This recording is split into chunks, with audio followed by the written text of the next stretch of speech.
strap work. Okay. I don't know. You guys have probably seen the video that I've done on straps. Mm-hmm.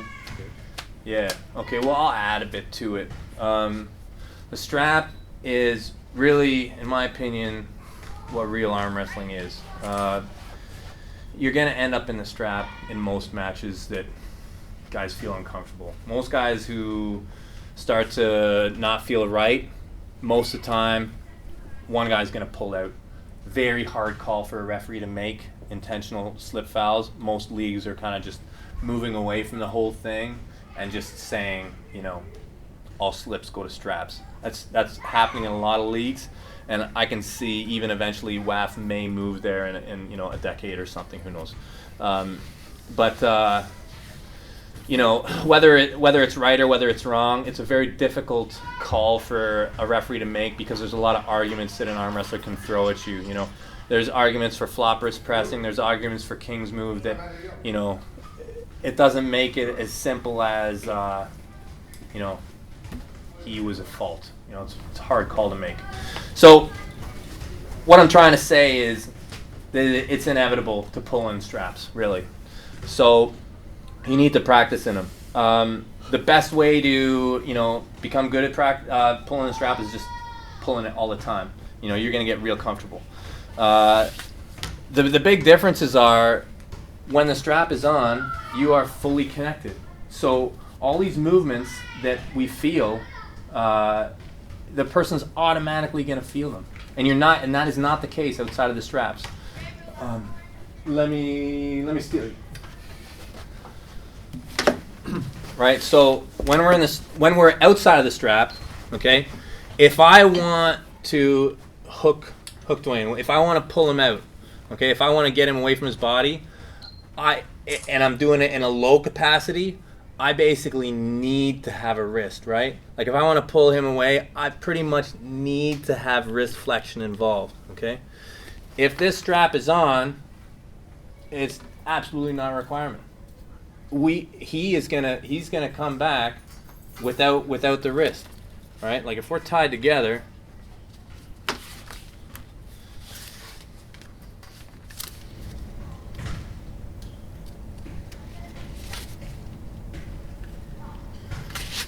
right?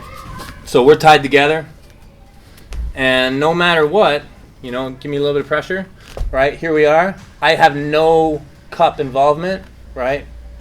Right away. I mean, that's happening, okay? So it increases the value of elbow and shoulder strength, you know?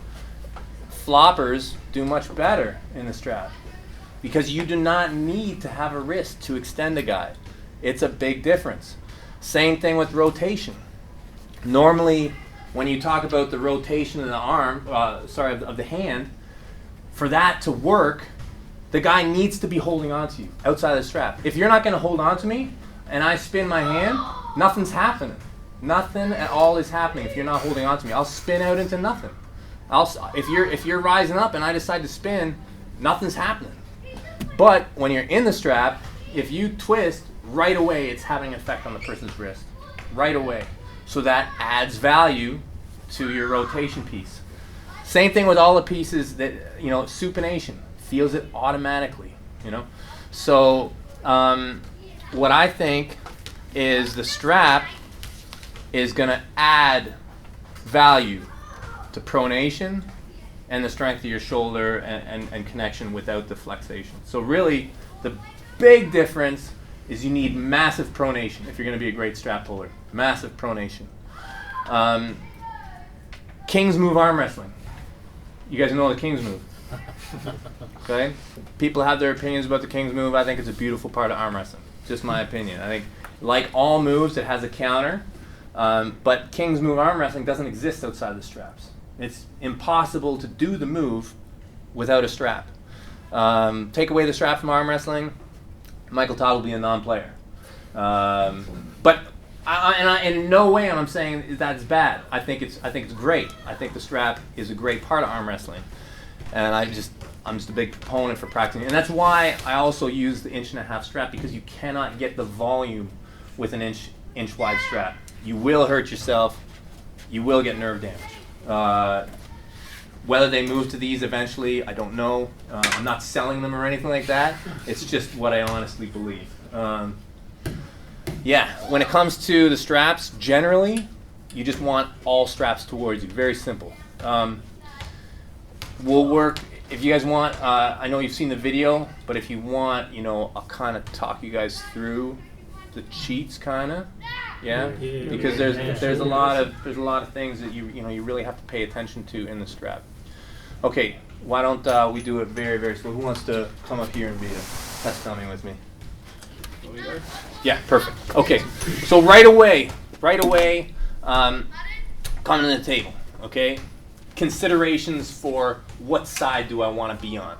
All right, they need to change these straps. Really, that's the real answer because there is such a big advantage. Anyways, we're not there yet. This is what we're working with. I'm the head referee, okay? No, that's cool. Stay there. I'm the head referee. He's right there, okay? If I'm going to pull straps, okay, I really, really want to be on this side of the table for arm wrestling right hand. I always want my palm to face the head referee, all right? There's a couple reasons for that, but that's generally the rule. The only reason, in my opinion, that you ever want to be on this side of the table, well, if you look better from that side, maybe that might be one reason. But seriously, a good reason to be on this side is if you think that this guy's some kind of crazy flash pinner that just has a chance of banging you down really, really quick, and you think that this ref can't drop down in time, to see it, and then you're gonna stop. Like that might be a reason, but it's not a very good reason. 99.9% of the times, I want this side of the table. Okay, that's because there is a thing that goes on here. Like whatever's going on has to go through this guy and then to this guy. So there's that delay that you can take advantage of. And the big reason is the buckle is on your opponent's hand. And it's not that the buckle is on his hand. It's the way that it gets tightened is the real issue. The way that the strap is tightened pulls your hand up and your opponent's hand down. And that's where the real advantage takes place. When it comes to cheats in the straps, there's only one cheat that he has versus the many that I really have. If you have the buckle, it's not the end of the world. It's just you are disadvantaged. Right. So first off, I want this side of the table. Okay. So we slip out. There's a number of ways to slip out. So generally, I would really try to do my thing to try and stay up top, as much as possible, and make it a legit slip out. Like actually try and top roll the guy, actually try and do your thing, right? Like that was a slip on him, right? He slipped out there, did it great, balled up underneath my hand, saved his rotation, right? Saved his rotation, was hard with his rotator, yeah, and just gave up a little bit of his rise, right? Balled up underneath, perfect, right? That's a great way to slip. I've seen guys who can't do that, who just move into a flop. I've seen some guys who just come straight down. Okay, I've seen that, and I've seen it work. Okay, but I suggest that way is probably the best way of all. Yeah, just ball up, stay as high as you can until you can't anymore. Keep your rotator hard. Ball up through your thumb. Ball your fingers together like that. Yeah, exactly. Right. Got your straps. Okay, so when the strap is going on. Okay, who wants to be my referee? Okay. Easy, bro. All right, so we'll do it very slowly, right? Okay, so he's going to start to put the strap on. Now, the first thing that I'm thinking right away is, see here, I'm going to bend my wrist back just slightly. And the reason that I bend my wrist back just a little bit, okay, is the way that the strap runs, okay? I want to make this strap run as low down as possible, okay? And by bending my wrist back just a little bit, it's more likely to fall low. If I have my wrist bent in or whatever, okay, it's more likely to run high, okay? And these are just small angles, okay? That's why they do that. Right, okay? And it's more for my side than it is for yours because your piece doesn't even happen until much later, okay? Right? But anyway, so I'm gonna have it fall back. Anytime You can get your hands on the strap, do it, okay? The referee is going to have different levels of being okay with it. Referees who are really tight at WAF or whatever, it's probably not going to fly, okay? But a lot of tournaments, and even high-level tournaments, you can get away with it, especially if you're a nice, pleasant, polite fellow, you know? You use your manners, say, listen, man, can I just help you here? You want me to just hold this for you? Yeah, exactly. Right? And it's much better that you do it before the other guy does it, okay?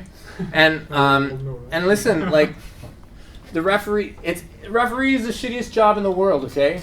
It is a terrible job. You're nobody's friend, and everybody hates you. You know what I mean? You can't make a good call. It's impossible. It's only bad calls. So normally, you know, reffing declines, okay? Normally at the beginning of the tournament, the reffing is tight and precise, and by the time the most important matches roll around, nobody gives a fuck. And it's just like, yeah, whatever, guys. So get your hands on the straps if possible, okay? Worst thing that can happen is maybe you get a warning, okay? So if you just, you know, whatever, you know. I'm not telling you to cheat. I'm just telling you that these things happen, okay? This is what the world is, okay? All right, so in this process, all I'm saying is if you can get any strap towards you is good news, okay? This intersection, okay? Good news, okay? This intersection. Low. People talk about, oh, I want a high strap. Experimented. I don't see it. I wish I could get somebody to really explain it to me. I've had discussions with people about the merits of it. It's never made sense in my mind. If you find a good reason, please make a video or something to really explain it to me, because I don't know it. I've heard arguments, just don't believe any of them. It's all about being low. There is a magical point of do not go beyond. Like, sometimes, you know, it's like if it goes any lower, it's not really going to help you anymore. But you definitely want it lower as opposed to higher. Okay, so as the process is going on, the big advantage that the guy on my side has, as opposed to this guy, is the webbing height, okay? What the straps do is they're going to lock us together eventually. Eventually, we're going to be connected. And my big goal is to have the sum parts of my hand higher than the sum parts of his hand, okay? And the way I do that is I try to get my webbing higher than his. Okay, the way I do that is I try and be as sneaky and subtle about it as possible. Okay, and the way I do that is I keep kind of trying to sneak forward. The referee's going to tell you to keep your elbows to the back of the pad. This never happens. Okay, this never happens. The elbows always are sliding forward. Okay, elbows sliding forward just slightly. It just has to be more than your opponent. Okay, and you're going to see your palm. Okay, you're going to see your palm, and the reason why you see your palm is because it's an illusion. Okay, like if you put your hand flat like the way you're supposed to, okay, right now it can look like our hands are relatively even, okay? But when we come together, you see that mine is higher, right? Okay, so when he's looking at it, you know, he's like, oh yeah, okay, I'm tired, and he's doing something, and, you know, whatever. Okay, and then by the time he actually tightens it down, he realizes, but he doesn't care. Okay? All right, and this is the truth. This is the truth, and you know, unfortunately, this is the game that we're all playing. Okay, and both guys are doing it, and the referee's job is a difficult job. The referee's job is to start a match within the rules. He's not there to save anybody. You know what I mean? So long as, you know, thumb knuckles showing, wrist straight, center of the table. I mean, he can't say, oh, you got more than him, we're going to have to change everything. No, it's, you got fucked. You know? Like, and the ready to go is coming shortly thereafter. Okay, so sneaking forward, seeing your palm slightly to set up the tightening process. Okay, give us a little bit more of the old wrapping. Right? Well. Okay, so now another thing, right around the time, go on a little bit farther. Right around this time, okay, this is when you want to stop right there.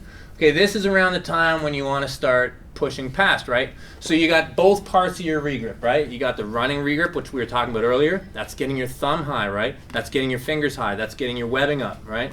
Okay, seeing your palm coming forward, okay? Getting the sum of my hand higher. The next part of it is the whole push past thing, right? The thing we've been working on with the hooking, because arm wrestling is both. It's inside and outside. And the best way I've found to get this going is to keep your high piece, and then it's almost like you're shooting the gun with the bottom part of your hand, right? Just to squeeze, okay? right? Just to squeeze, okay? And what you're doing is you're forcing the guy lower on your hand, okay? Right, and that's happening probably right around now, okay? Right, just holding the dude there, yeah. All right, yeah, exactly, right? Just pushing them down. It's not even really so much of a cup as you bring your fingers real close to where you are, and then you push it down, right? Squeezing down. Yeah. Trying to squeeze him down. Yeah, you can even, like, watch this, see how you're kind of being flat, okay? Watch this, instead of being flat, I actually come and I push you down. Oh, wow, see that? Pretty obvious. Okay, right? Right, so come like this, right? Curl the tops of your fingers. Yeah, that's it. No, that's better. Okay, all right? Who noticed that? Yeah, right? Okay, so that way you can really get some good push. Yeah, you can push the guy right down. Yes, never tried that. Exactly. Okay, good. Okay, so now the strap is getting tightened. Yeah. Okay, and now is when everything's the most important, right? Now is really when the tightening, so now you really have to see how I'm coming up like this. I'm pushing, I'm getting that thing up. Oh yeah, tighten that thing up. Oh yeah, see, okay, I've got everything. I've got everything, right? You see how much I've got here? I'm super high, it's just, it's my dream, okay? Yeah, yeah, and it leaves them with very little, okay? So that's the main cheats that you're after. If things go bad from here, depending on how much you want to bail out, okay, there's a few things you can do. Okay, the great thing you can do is you can just reach up and forward. Okay, that's it. Yeah, reach. And you forget about keeping your elbow on the pad. Forget all about that. Right? That's it. Like here, get right up. Like take it back from me. Take it back from me. I've got so much here. Let me just give it back. It's hard even to take it back. Right? I'm feeling better now. Yeah, okay, it feels good, right? So I'm going to do it back to him, right? My elbow's going to come right off the pad. I'm going to come forward, right? And I'm going to come up, right? Yeah, these are hard now. Okay, so now I've got it back, right? I've got that height, right? See? Right? Yeah. And that's a great way when things go wrong, right? Just come at him. Sink in. And then come up, right? Yeah, okay? Yeah, it's perfect. And if things are terrible, okay, maybe not fully terrible, but here's a great thing to say. They're not tight enough. Yeah, totally. And what you do is you pull them towards you. Okay? Before the referee has a chance or this guy's got a chance. He's going to say no, he's going to be upset. Tensions are going to be high, but it's just another, and you may get a warning. You may. But a warning is really just not a big deal. Okay? And you probably won't because people want to see somebody get pinned. Another problem with arm wrestling, when you have rules and you have people that want to win, it's a terrible mess. Okay, so you can adjust the straps at this point. You can mess with your straps, or if it's just totally terrible and you realized you really messed something up and you're not getting it back, you can be like, forget it. You can, and seriously, you can do it. If it's terrible. And the referee might be completely pissed off, but this is better than just losing your match. Is better. If it's just horrible, then don't start a match when it's terrible. Yeah, that's my basic advice for strap pulling. Yeah.